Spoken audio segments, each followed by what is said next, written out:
Morocco just won AFCON 2 whole months after they lost it to Senegal. The CAF Appeals Committee apparently says that Senegal forfeited that match by walking out of the pitch for 17 minutes. And so they're awarding that game to Morocco 3-0.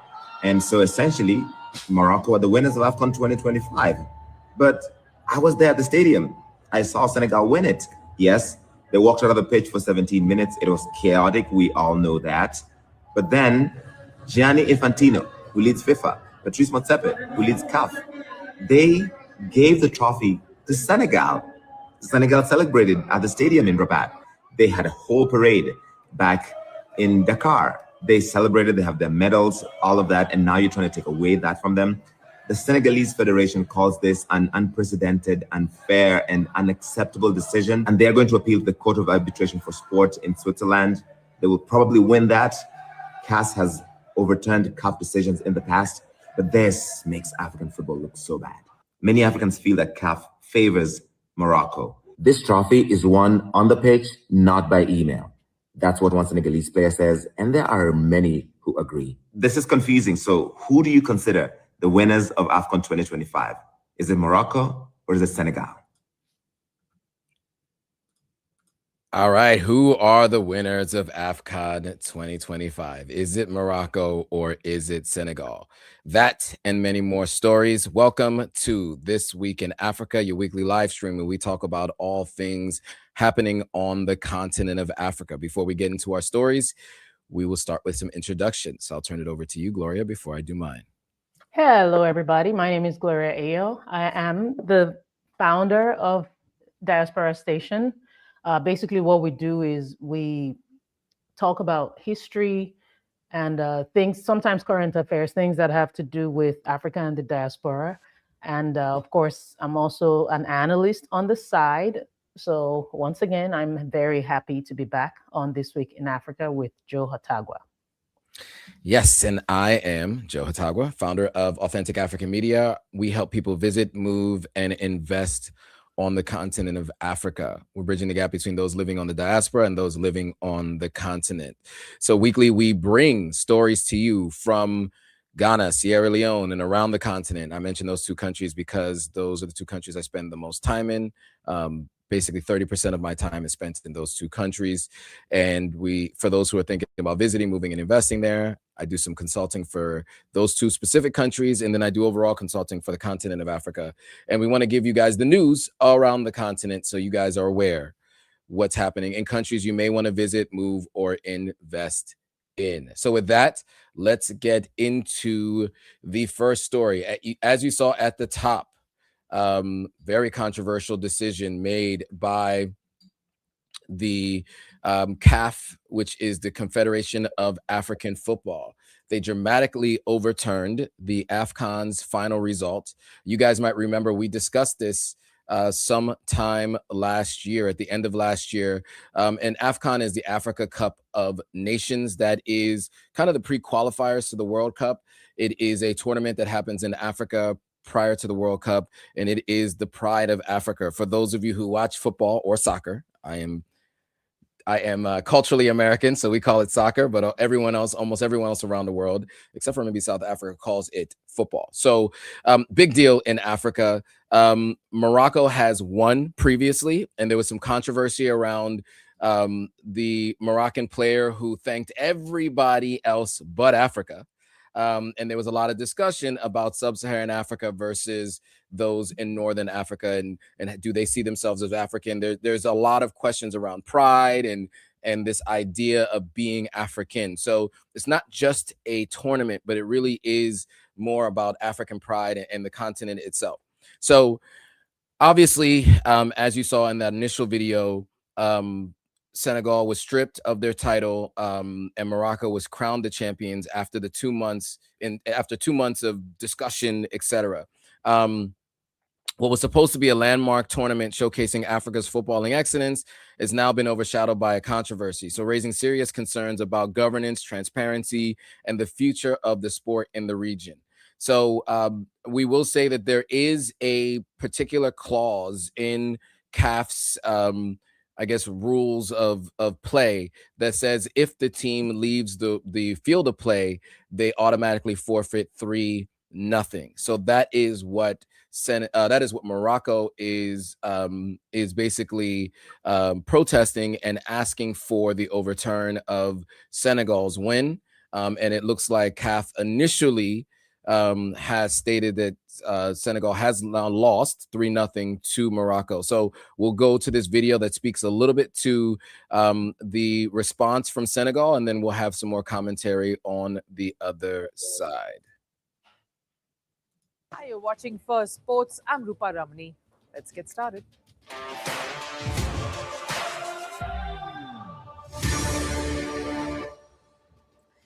On the show today, Senegal is furious and the government has now stepped in. The matter of the stripped AFCON title has escalated. Is this the darkest hour for Africa that is trying to show its might in the world of football?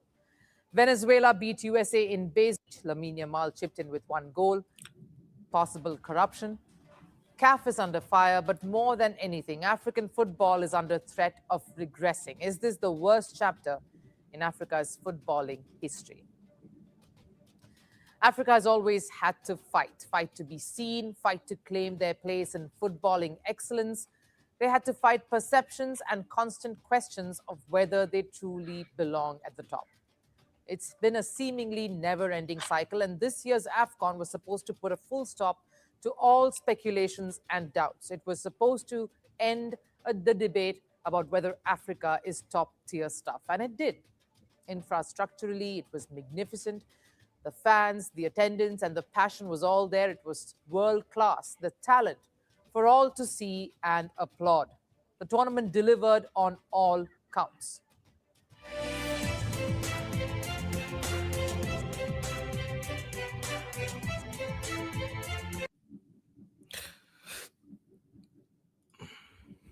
All right, so that video is rather lengthy, so I think we can just get right to it.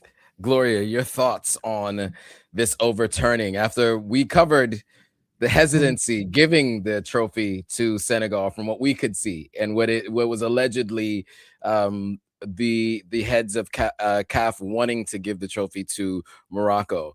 But what are your thoughts on this overturning?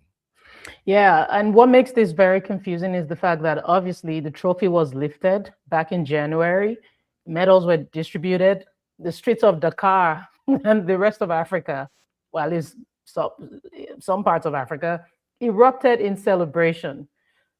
But the Royal Moroccan Football Federation did not accept the result, as we know, and they launched an appeal based on the technicalities of the walk-off.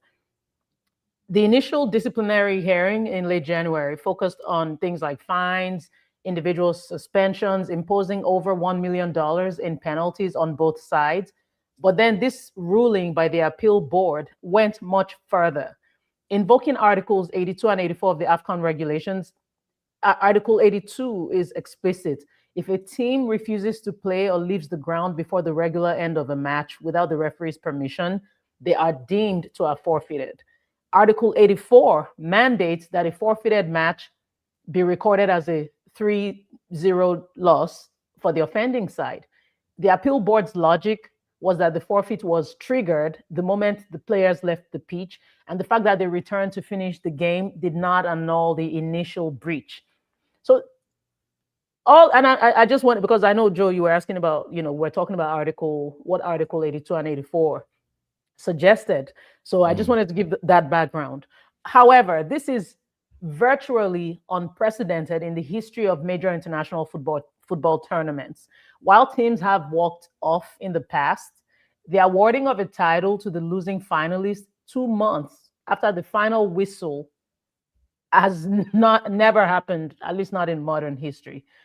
And we cannot ignore the tension.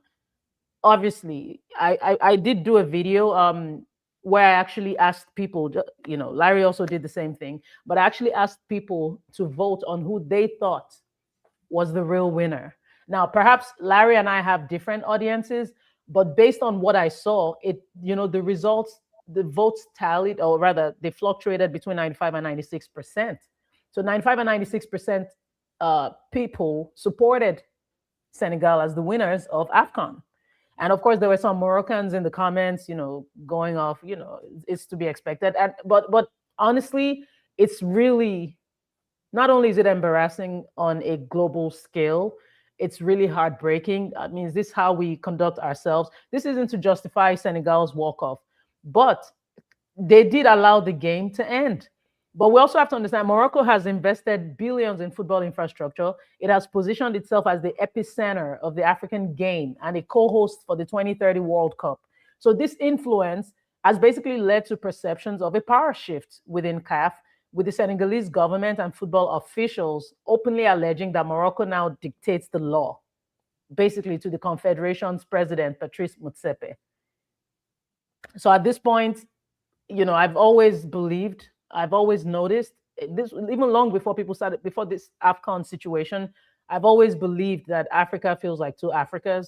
We can go all the way back to colonialism, to see how we even got here. Of course, there's a lot of colorism, racism, but this, what has happened with AFCON is only reflective of the deeper issues on the continent when it comes to the divide between North Africa and the rest of Africa.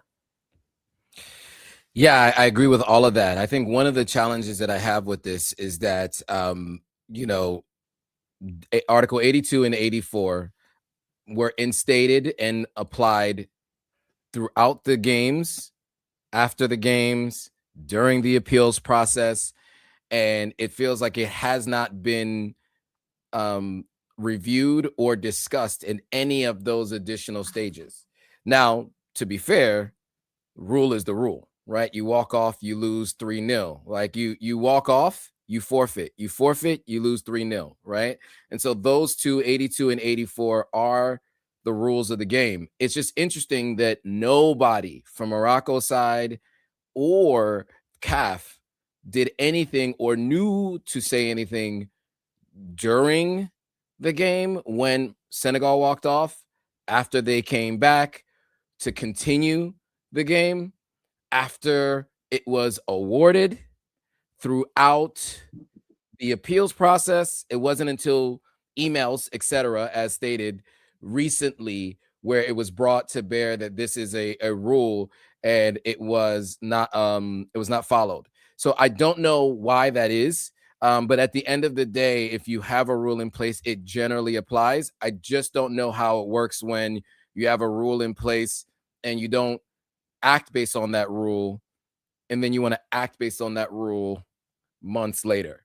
So I think the biggest challenge with this is, one, Senegal should have known that rule and not walked off. I know everything that happened that day, which was unfair, but at the end of the day, even with everything that was being done by the referees and the Morocco players to try to distract and to stop Senegal from winning, they still won on the field, and they were on their way to winning. And so by walking off, they opened themselves up to this particular issue, right? I don't know how well known this is. As I mentioned, I think that everybody should understand the rules of international play, right? Ignorance of the rules does not mean that you get to go without the rules, right? So that happens in every sport, right? So, but generally, even if people feel like it was not fair, it almost always has to be appealed within a window of time. And generally the chance to do something about it happens within that moment, days after max. So to go 2 months later obviously has a lot to do with Morocco's influence. But at the end of the day, the question is, if that rule applies, should it apply this late in the game? But it should have applied on the field of play, to be honest with you. But also other rules that should have been followed by CAF should have been applied to Morocco on the field of play as well. I can think that, if you want to be charitable to these folks, you might say CAF was afraid to make that decision on the field because there was a lot of aggression. There were some Senegalese fans that were breaching barriers, etc. But at the end of the day, they didn't make it even immediately following. They waited until this long. The reason why we're even reporting on this isn't generally like the big news stories that we report on. But the reason why we're telling you guys this is because there's broader implications as to what Bath Travels is saying, right? There's a lot of thoughts about the sub-Saharan Africa versus Northern Africa and how people feel towards Southern Africans. I will tell you, I went to Egypt, and I remember walking into one of these really nice hotels for a sales conference, and it did not feel like Africa. I mean, I've been to a few countries on the continent, and when I was in Egypt, it felt like I was somewhere else. And some points it felt like I was in Europe, and other points it felt like maybe I was somewhere in West Asia. It just did not feel like I was on the continent of Africa, and I was not welcomed like I was on the continent of Africa, when, going to the front desk, etc. So that's a conversation for another time, but I understand just from my own personal experience, anecdotally, what we're dealing with here. So can I also add to that? I'm sorry. Sure. Before people found out, I guess some people, and the word sub-Saharan, I have a whole thing about that I'll do a topic on at some point, but I'm only referencing it for official reasons and just to clarify, or should I say the rest of Africa. But when I visited Morocco, it did feel like I was in another country. I was actually really surprised. Thankfully, my experience there was not negative. I have heard people since say there have been negative experiences, but my own experience, and sorry you experienced that in Egypt, nobody needs to feel like they don't belong anywhere or they're out of place. You know what I mean? Obviously, you're not from there, but you don't want to feel out of place. But Morocco was a completely different experience. And that just shows that the rest of Africa is not even aware of, again, to explain just how divided we are. We're not even aware of what's going on that side of the continent because it's become like alien to us in a sense. Absolutely. And, I know in the interest of time, we can move on to the next story, but we wanted to just make sure you guys were aware of that story. So now an interesting one, a growing number of South Africans are returning from abroad, meaning the United States. This comes as citizens consider leaving under the refugee program introduced by the United States administration of Donald Trump, following unfounded claims of so-called white genocide, I guess is what they use as their terminology here in the country. Government data shows thousands of people are reclaiming their citizenship status in South Africa, with around 12,000 checks recorded on an online portal launched in November last year. So we will play a little bit of a video here from Newsroom Africa and have some commentary on the other side.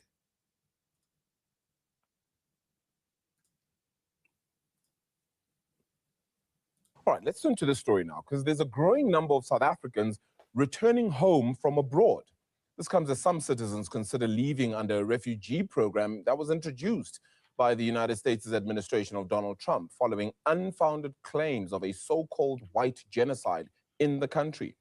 Government data shows thousands of people are reclaiming their citizenship status, with around 12,000 checks recorded on an online portal launched in November last year. To unpack what may be driving this trend, we're now joined by the CEO of DNA Employer of a Record, that's Anton van Heerden, as we get into this one. Anton, the grass isn't always greener on the other side. It might just be greener where you water it. Absolutely. That's what our employees say. People who return to South Africa have that same sentiment. So they say that, things are better here for many reasons. Cost of living standards are better. And then all the obvious stuff, family and friends, weather, and so forth. So that's definitely the case. All right, we'll leave it there. Gloria, your thoughts. I know we talked about this a bit before, exposing the refugee program in the United States and how terrible it is. And hopefully this brings more, sheds more light to the refugee program in the United States. But beyond that, just the irony of this particular story. Your thoughts? I'm actually quite exhausted with the back and forth. Do you want to stay or do you want to leave? You have to make up your mind, because we told them, we told you that there was no such thing as this claim. Are there, is there crime in South Africa? There is, but it's not targeting a certain group of people. We have made this clear. We've shown the facts. We've expressed several times in several ways that this is fake news. Now there's no proof bigger, no confirmation bigger than you going back from whence you came. Oh, what? The grass is not so green after all? It's reeking of privilege. Because why would I flee persecution? And I know it's not just people who were given the refugee status that are going back. It's actually even South Africans in general, or white South Africans in general, which actually makes it more ironic. People are leaving. If I know that, oh, my group is being targeted and they're facing all this persecution, I'm not going back. I don't know if there could have been some kind of clause in the, a little disclaimer in the refugee signing that you're not allowed to go back to the site of persecution. And what is really ironic and painful in all of this, and I know I'm making because it's really ridiculous at this point, but what I find extremely hurtful is the fact that there are real people on the continent who actually have needs. You think about Congo, you think about Sudan. There are people in these countries that could use some relief. But America, Donald Trump specifically, chooses to sympathize with a group of people who look like him based on a narrative that is not even true. You're not gonna now y'all are claiming that America is so I don't know about you, Joe, but I was a little offended with America is so much crime in America. Why? Oh, you're scared now? What are you afraid of? Is America really, like, please don't come and be painting America in a negative way, because you were claiming that SA was a certain way. Be consistent. And I don't know what part of America you live in, but please don't come here and be painting America with the bad lights just because you're privileged. Is not the same thing, because you came to America and you saw that it's a level playing field. Welcome to the real world. This is life. This is reality. Your privilege can only take you so far on the African continent. We know what happened from 1652 with your ancestors. Don't even play with me. See, this is why I didn't want to comment on this, but go ahead, Joe. Well, I think what's happening in the United States is that mediocrity is not awarded as much as it used to be. So, a lot of folks, I think, are coming here thinking that, whatever they were doing in South Africa can easily translate to whatever they plan to do here in the United States. And for many of them, they're just taking advantage of a program that was introduced to them. The irony on this is, obviously there are other refugee programs where people have, or asylum programs, I should say, where people have signed up for asylum, come to the United States, and the United States has sent them to third-party countries. And you would think in this instance, if these folks were witnessing some kind of genocide, they'd be going to one of these third-party countries. Rwanda, who's been accepting them. Other countries, there's been, I think, 4 other countries on the continent that has been accepting third-party, quote-unquote, asylum seekers, third-party migrants. And it's interesting that they're just going right back to the country where prosecution, quote unquote, is actually happening, which obviously is not happening. There were a select few who got on the radar of the wealthiest person in the world. And then, of course, who, while he was standing next to probably one of the most powerful people in the world, in the president of the United States. And a lot of really weird, incorrect pictures were shared and shown to the president of South Africa while he was in the White House. They were showing pictures of mass graves in the Congo, saying that these were mass graves of white farmers in South Africa. And that just was not true. But that also was not at all disputed in real time by Ramaphosa, the president of South Africa. Unfortunately, he just kind of let him say all of what he said, and then to some degree did a little bit of pushback in the presser afterwards. So there was no real-time correction. There was no fact checking in real time from the person who should be there to be able to defend what is happening in his country. I don't know if there are too many other countries that would allow someone, a president of another nation, to say certain things that are untrue about your nation right in front of you, and you just stand and watch them. But that is what happened. So there was a number of things that led to what now you see as this very strange process of people being the only people allowed to have refugee status or asylum status in the United States, the only immigrant class that was allowed to do that, and then also the only ones of those who have already been in that group to go back to their original country. Very strange, and I think it exposes a lot of things. One, the clear fact that it wasn't a genocide. Two, more importantly, it exposes the fact that the refugee and the asylum program in the United States needs an overhaul. It's terrible, and that it absolutely needs an overhaul. And this is, I think, the first time national news outlets had done any reporting on the status of where refugees end up, lodging when they come to the United States. So, the story's kind of come and gone in terms of the news cycle in the U.S. covering what happens for these refugees, for these migrants, I should say, but what happens to refugees outside of the South African migrants. And so we hope that continues, that story continues to be told. That's part of the reason why we're talking about this today, because we want everybody else to be aware of that, especially since many of you guys are in the West, and specifically many of you guys are in the US watching this content. And so it should be clear that the places that they're staying are substandard, and the only time it's ever been reported on is when these people of Dutch descent from South Africa have mentioned the conditions that they were in.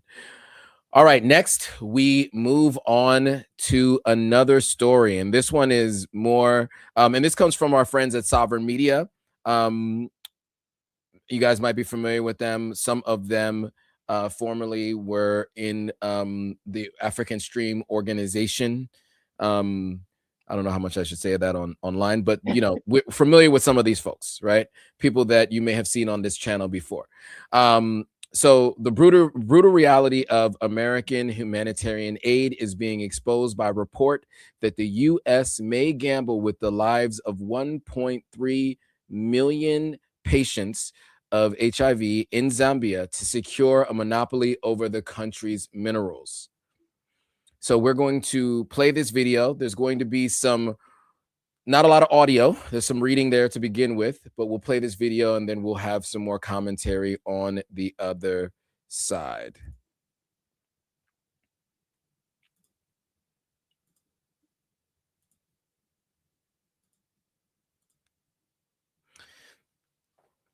Sign giving the deal greater access to the African country's minerals.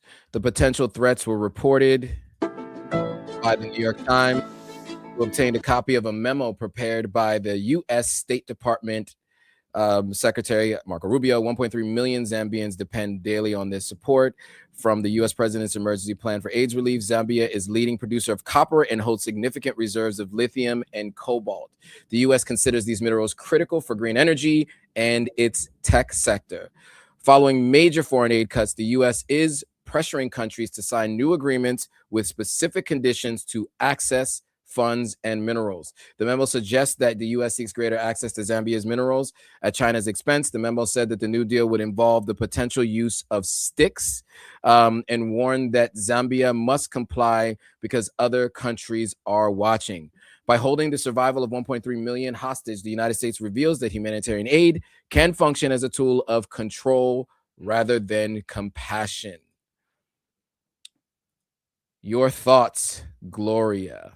The one advantage I would say of this administration is that it has exposed so much that throughout history, we probably thought were certain acts that were well-intentioned. I'm going to just go back to 2003 when George W. Bush established the President's Emergency Plan for AIDS Relief, known as PEPFAR.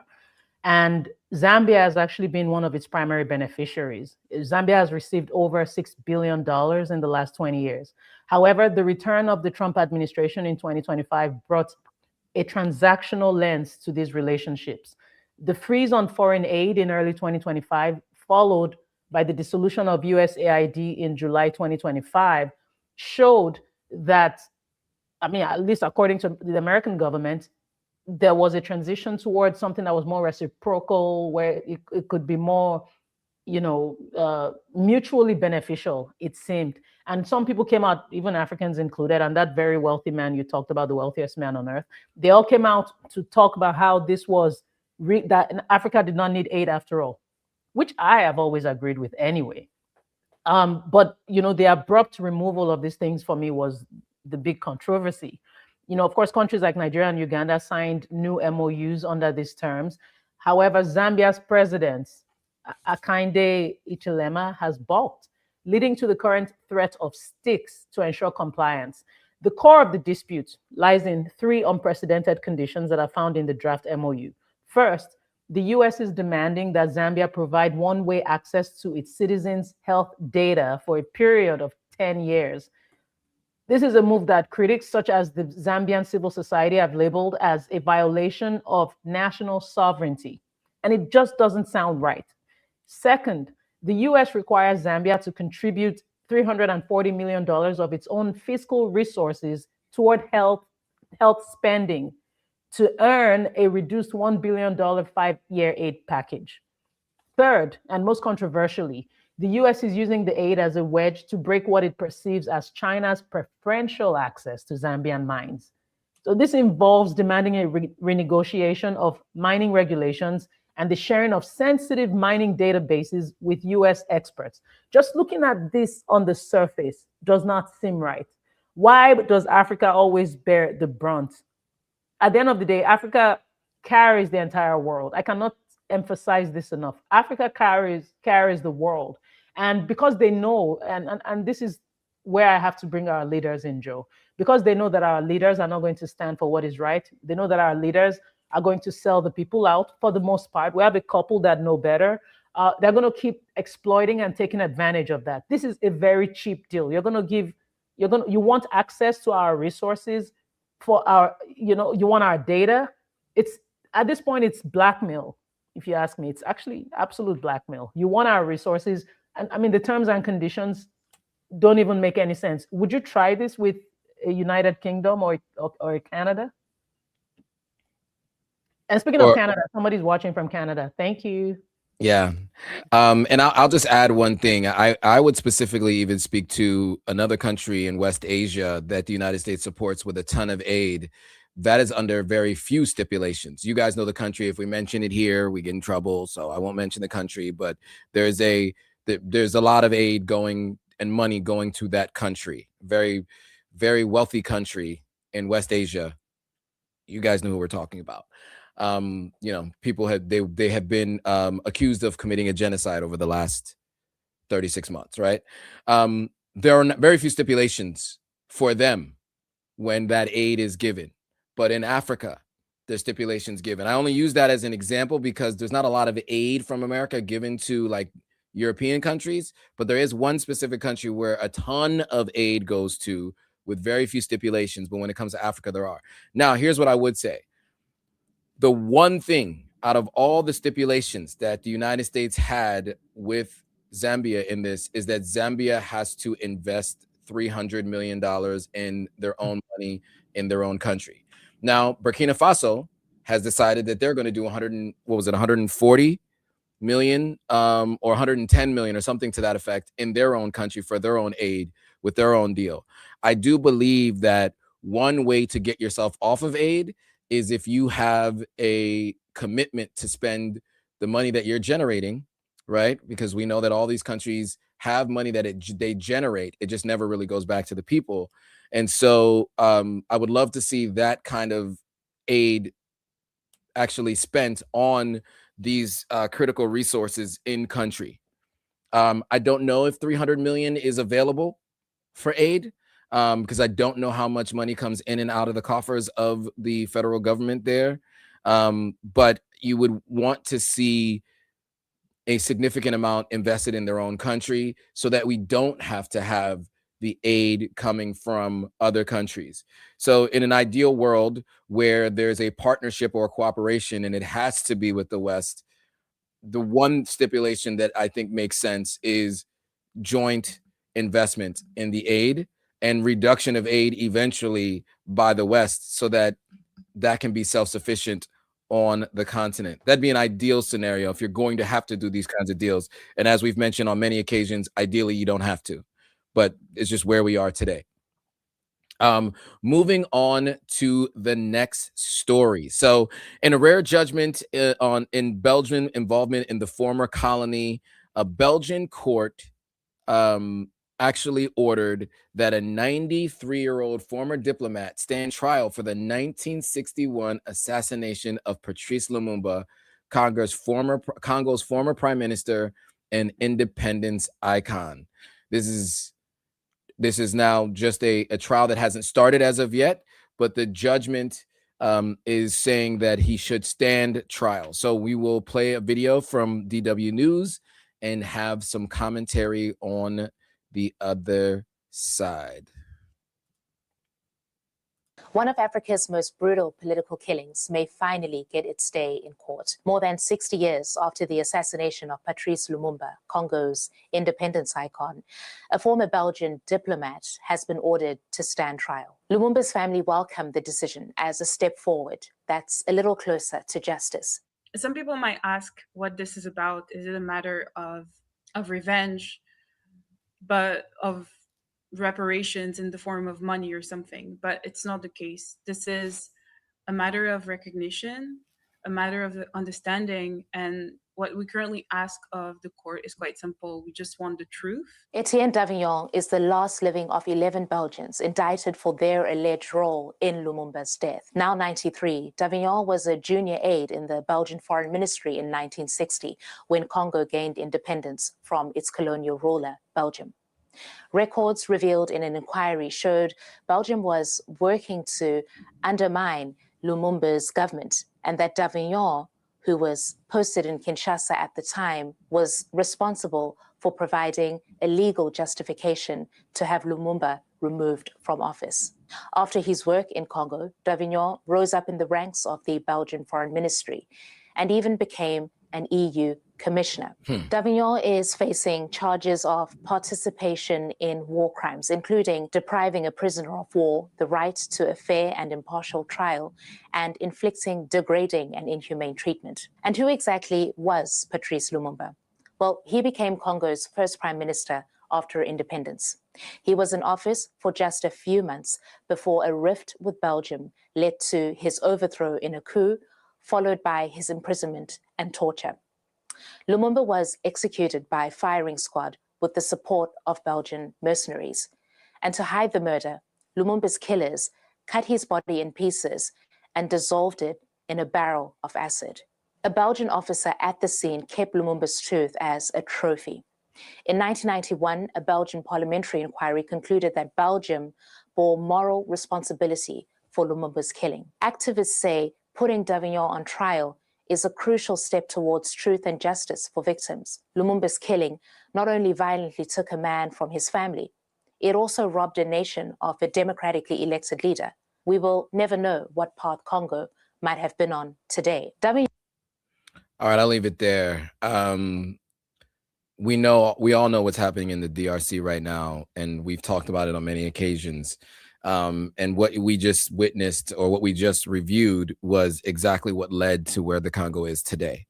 So what she was saying there is who knows where Congo would be right now if Patrice Lumumba actually had the opportunity to govern the country. I think it was within 6 months this happened, that he was elected prime minister. So your thoughts, Gloria, on this particular trial that is meant to commence for this 93-year-old, the last remaining member of the group that took part in this, the 11 that were indicted. Thank you, Joe. It's been 65 years. On January 17, there was obviously a lot of social media noise, if you will, around Lumumba's unaliving. Very, very hurtful to not just to Congo, but to the entire continent. Unaliving of this man, needless unaliving. And I did a 3-part series on my page where I talked about the CIA's involvement, the use of the initial plan to actually put something in his drink or toothpaste or his food or something like that. I talked about how Congo's uranium powers the world, and how, because of that, there was a lot of interest in Congo to take out a man who was actually protecting Congo's resources. And of course, I did talk about the actual event and everything that happened, and we did hear that in the narration as well. So I'm going to spare everyone the story of what led to that day. But I do want to state, and this is why I'm making all this reference, this is why it's so important that we tell our stories.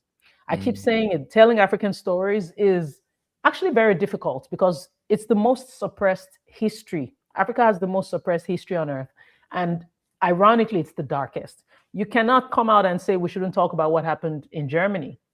You can't tell people not to talk about that. So why suppress anything to do with, the very unfair treatment that the Black race has suffered throughout history? I want to give a massive shout out to Michael. I'm sorry, I think his name is pronounced Michael Mboladinga from Congo, who actually stood, the Congolese super fan who went viral during the 2025 Africa Cup of Nations.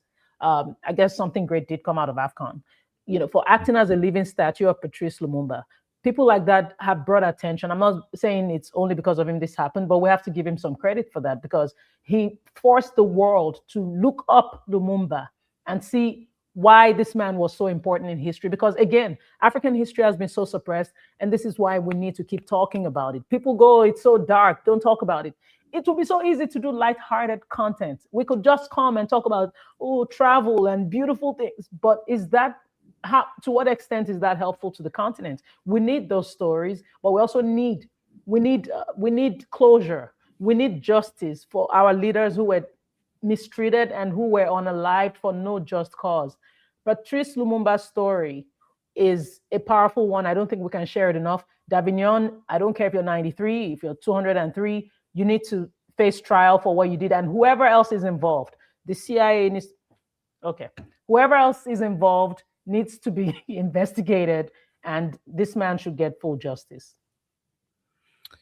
Yes and yes. I think that, what we find a lot is that other countries, especially in Europe, have been holding their leaders and former leaders accountable for things that they've done in their past, even if it's revealed 40, 60 years later. We see that with the files that were just released in part by the FBI, that law required them to release. You notice that because of those file releases, people in Europe are feeling the consequences, but there aren't former leaders in the United States that are. And the same thing in this instance. As you mentioned, it's clear that there were actors from the West, specifically the United States, involved in this process, and we don't hear anything about anyone involved being indicted, first of all, because there were at least 11 were indicted in Belgium in the 90s. We don't hear about any indictments here. We do know the head of the CIA at that time ended up becoming a president of the United States. So I'm pretty sure I have the timeline right on that. And he's the parent of another president of the United States. So, obviously, there's no even conspiracy there. There's just the facts. And so they have like a political dynasty in the United States. So nothing really happens to anything that they did during their time in office or operating within the CIA. So, but at least there is something happening in Belgium, and we can hope that the more we tell these kinds of stories, the more that justice gets served for the past crimes done to our people and really all around the world. With that, we go on to our last major story with Botswana, and they deny hosting a U.S. military base and reaffirm their sovereignty. So the government of Botswana had issued a denial regarding the rumors that the U.S. was planning a military base within its borders, specifically addressing the speculation surrounding a specific air base.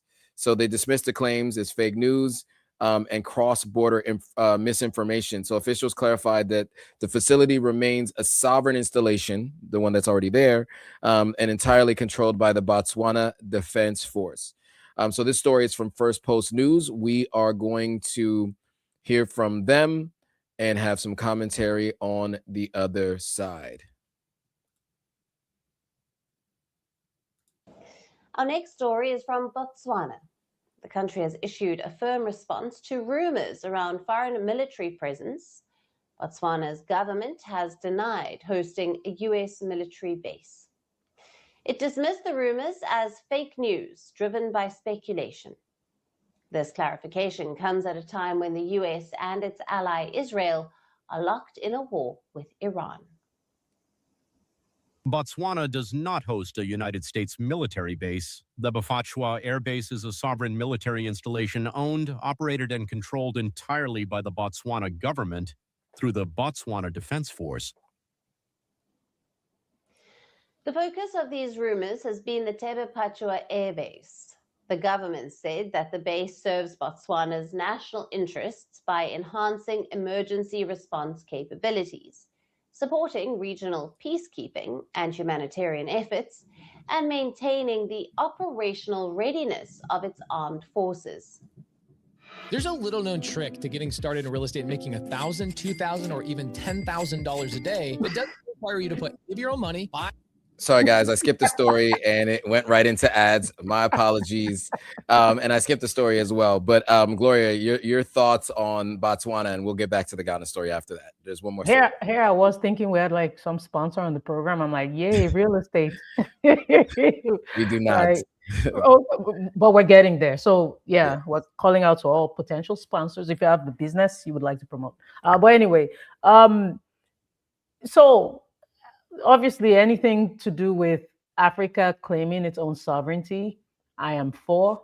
I will keep pushing for it. I know Joe will keep pushing for it.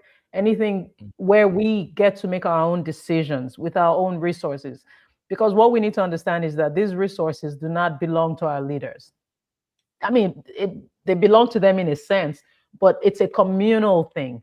We collectively own the resources. So, you know, going back to the story of Zambia and the US, for any country that thinks they can just cart away our natural resources to whoever it is outside the continent or even within the continent, as long as it's not benefiting the people in any way, then that is nothing but corruption. That is actually, for lack of a better word, that is basically stealing. You're looting from the people. So the Ghanaian government breaking this. Sorry, Gloria, I just want to mention, this was the Botswana video. I skipped the story and I went to Botswana. And oh my God, are you serious? Yeah, that was my fault. So I skipped my bad, and I wasn't paying attention. So I went to the Botswana military base. I just don't want to confuse the folks. That was my fault. I skipped the story. Thank you for interjecting. You know what? Why don't you go ahead and analyze that? So I don't. Yeah. So, look, you know, to your point, sovereignty, right? I mean, you know, there's a rumor basically that was stating that there was a military base, an Air Force base in Botswana that that the United States was going to be taking over, right? And Botswana says no. Now, one of the things that we do know is that the continent of Africa has more military bases from the United States than any other continent in the world, right? There are a number of military bases all around the continent of Africa. Many people believe that it's because of the natural resources all around the continent of Africa. You know, I think what's generally said publicly is it's more about safety and assisting and all these other kinds of things. But I think most people are of the belief system that it is about the resources. And so Botswana obviously has diamonds and lots of mineral wealth. And in fact, they recently discussed taking a percentage of De Beers, if I'm not mistaken. I think we reported on that. And so they're looking for more sovereignty around their natural resources, taking a stake in the company that had been purchasing from them. And then I think they're also working to do some refining of the resources in country before exporting it as well. I think that that's another recent story. So it seems like this new president in Botswana, not as popular or as well known, I should say not as well known. He seems popular within country, but as well known internationally as some of the other leaders that we talk about. But he's been making some strides internally, specifically around this, looking to buy a percentage of De Beers so that they actually own some of the process before it's exporting and actually refining the minerals, and you know, having more to do with the refinement and then the eventual sale. So it seems like he's making a lot of decisions that are to the benefit of the people of Botswana. So yeah, I don't know if you have any thoughts on that, but that's I think where we're looking at with this video. I think you've said it all in the interest of time. Okay. And then the last one is we will go to Ghana, and to the story that Gloria was just referencing. You know, Ghana is accelerating its push towards resource nationalization. So very similar in the sense that Botswana was doing as well.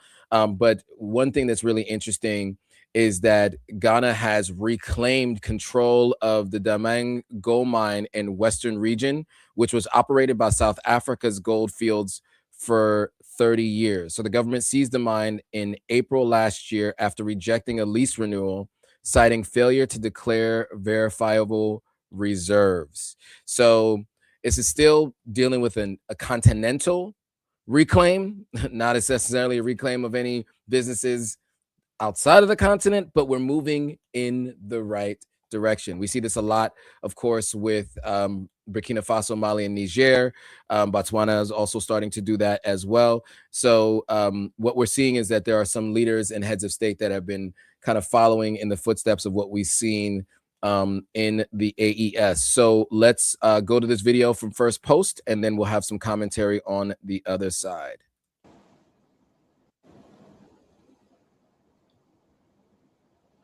And Ghana is accelerating its push for resource nationalism. After nearly 3 decades, a foreign mining giant is out and local players are moving in. For 30 years, the Damang gold mine in western Ghana was run by South Africa-based Goldfields, but that era is now over. The Ghanaian government has reportedly rejected Goldfields' lease renewal, citing a failure to declare verifiable reserves. Instead, authorities seized the mine in April last year and are now vetting 3 local bidders to take over. All right, Gloria, your thoughts on seizing the mine and vetting 3 local bidders to take over. I know you started earlier, but just to complete your thought.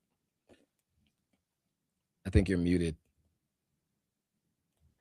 Just in conclusion, at the end of the day, it's all about sovereignty for every African country.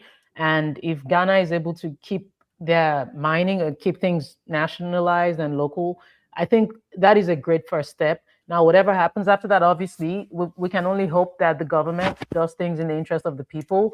But I think that is an incredible first step. And I hope we have more African countries doing the same.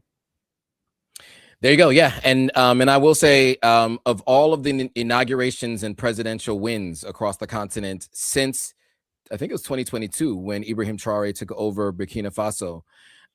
There was one notable inauguration that Ibrahim Traore from Burkina Faso attended outside of the AES, and that was Ghana, when President John Mahama took over as president in his second term, you know, after a 2-term interim. Another president during the 2 terms that Mahama was out of office, Ibrahim Traore went to his inauguration, and there were a lot of discussions on cooperation. We discussed this briefly.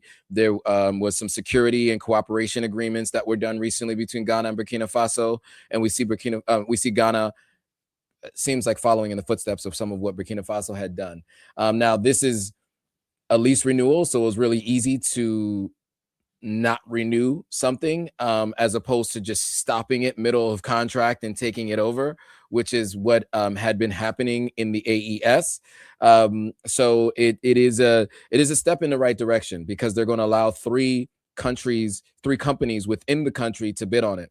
What I'd like to see is if there are any other leases that are up for other European countries, if the same is done. But yes, we love to see Africa taking back its natural resources, and we hope to see these funds go back towards the development and the advancement of the Ghana people. With that, we have a couple of stories from around the continent that we wanted to get into. Some of you may or may not be aware, Idris Elba was knighted by the King of England.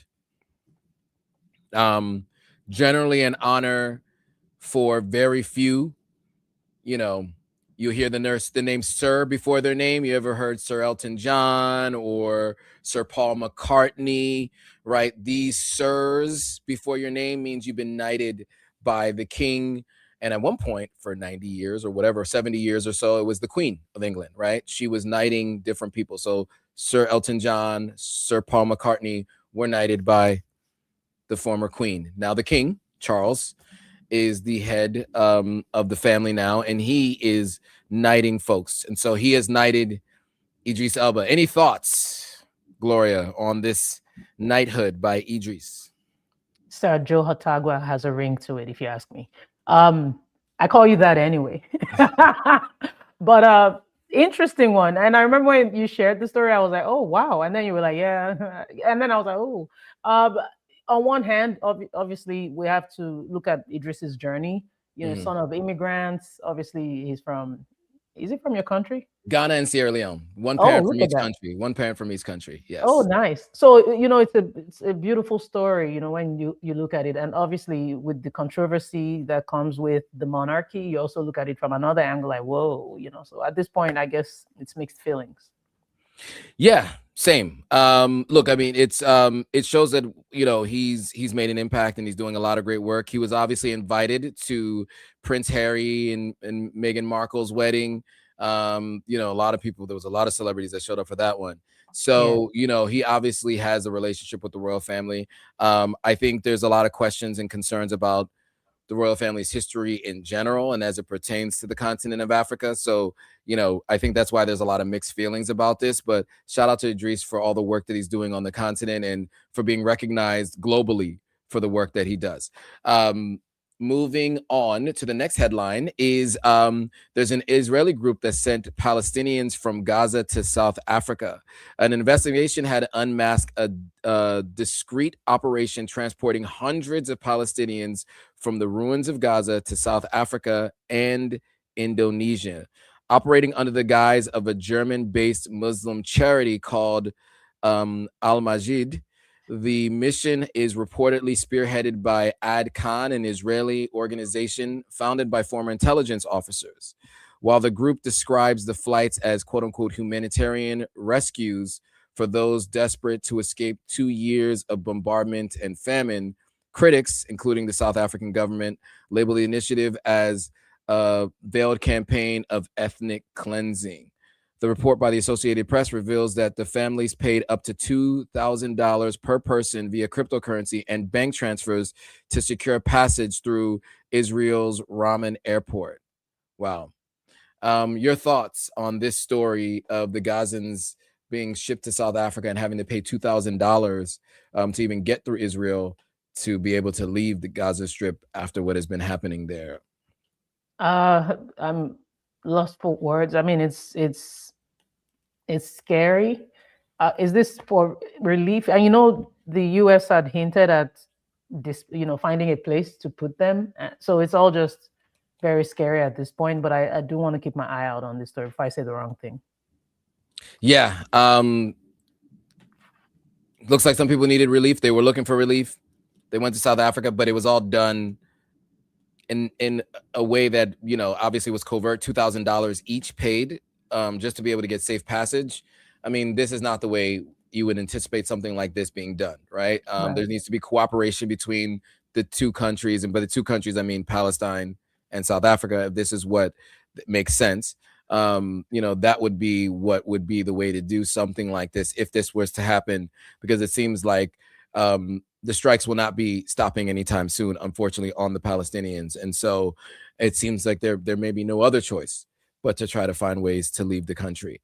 Okay, last two stories. The president of Guinea was finally found, or finally resurfaced, after being gone for weeks.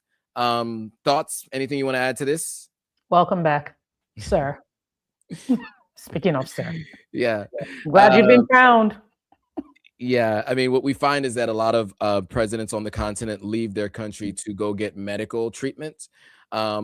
Very often, it's not really disclosed. In this case, it wasn't. He was just gone, and now he's back.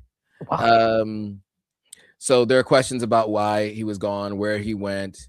But you know, it is what it is. I will mention that the leader of Guinea is also the leader after a overtake of the government, and he although in West Africa is not part of the Sahel region or the AES, not part of the AES.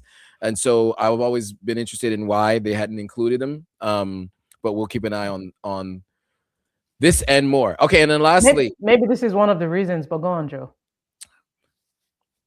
Potentially. Tinubu, president of Nigeria, visits the UK, and the old king himself assisted Tinubu in walking a few times, which has been a point of controversy. Viral videos showing that just speaks to some of the age of some of the leaders. Now, he hasn't ruled technically for as long as many of the other leaders his age, but it was quote unquote his turn when he was running. That was one of his campaign slogans. So and he's been behind the scenes of the APC party for a very long time, as many people who are from Nigeria do know. But anyway, your thoughts on his trip to the UK, all the controversy surrounding it. Oh, I have to comment on this. Okay. Here's a video that I recorded, how Enugu changed Nigeria. This has to do with what happened in 1949, what the British did to some miners in 1949. This case has been reopened. Please feel free to check it out on on any of my platforms. How Enugu changed Nigeria. How the miners, who all they requested was fair treatment. I'm going somewhere with this. Mm-hmm. All they requested was fair treatment, to be paid, because they weren't even getting paid. Very poor treatment by the British who hired them, and they protested silently, peacefully. And the British, F.S. Phillip, the British superintendent, ordered his men to unalive these men. I think it was at least 21 miners with a lot injured. And the case has been reopened many years later. The British government owes these miners and their the families of these miners a ton of money. Now, I appreciate, I guess, the president doing what he can to, be diplomatic or whatever it is. I don't know the essence of this visit. How do I phrase this because of the algorithm? Something very tragic happened in Maiduguri in Nigeria, and the president was in the UK. The first thing that came to my mind when you talked about this story was from one monarch to another. Yeah. If you know, you know, because it's like Nigeria is basically a monarchy at this point. But he's in the UK. Something really tragic happened in Maiduguri where a ton of people were unalived, where some people unalive themselves to unalive other people. Read between the lines. Self-unalivement. Yeah, self-unalivement. By bomb. Good one, Joe. So yeah, that happened, and our president is in the UK. Anyway, I say all that to say, I bring up the Enugu story to say, I hope you talk about that story. You have that conversation with the king. I hope you talk about all the injustice that has happened throughout, not just Nigeria, but throughout the continent, and you ask for justice for those people. It's not just about handshakes. It's a good thing you didn't make this the main story, because I would have had a lot to say, as you can tell. Yes. And with that, I think we are at time. So thank you all for joining us as long as you did. And look, we started a little bit late and we're ending a little later than usual, but we appreciate those who joined and watched all the way along. Make sure you come back and follow us next Thursday. We'll be back again for more from this week in Africa. So with that, thanks for watching. Oh, make sure you like, comment, subscribe. Make sure you like, comment, subscribe, hit that thumbs up, share this with anybody you know who might be interested in news around the continent of Africa, and subscribe to the Gloria Ayo across all platforms and the Diaspora Station, and also go ahead and subscribe and follow at Authentic African. So with that, thanks for watching. See you all on the next video. Bye, guys.